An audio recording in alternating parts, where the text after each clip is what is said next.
आता हा जो प्रचार दौरा चालू आहे तर याच्या अगोदर कोणते कोणते गावं झालेले आहे?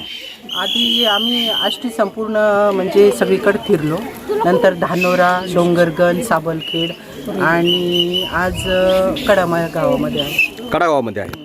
तर तुम्हाला आता या गावामध्ये आपला प्रचार दौरा झाल्यानंतर तुम्हाला काय अनुभव आला, म्हणजे कसा प्रतिसाद आहे? नाही, आता मागच्या वेळेपेक्षा ह्यावेळेस भरपूर मतांनी निवडून देतील याची मला खात्री आहे आणि सगळ्यांच्या चेहऱ्यावर एकदम प्रसन्नता लाभली, निदान मला पाहिल्यानंतर तरी.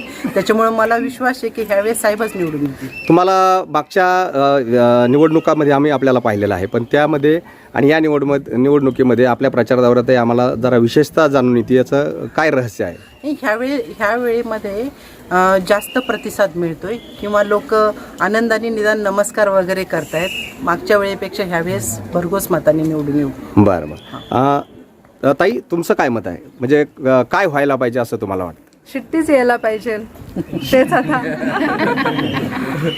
बरं, तुम्ही काय आवाहन कराल लोकांना, मतदारांना? मी हेच आवाहन करीन की तुम्ही सगळे धोंडे साहेबांना निवडून द्या, ही सगळ्यांना विनंती आहे. तिन्ही तालुक्याच्या लोकांनाही मी ही विनंती करते की तुम्ही धोंडे साहेबांना निवडून द्या.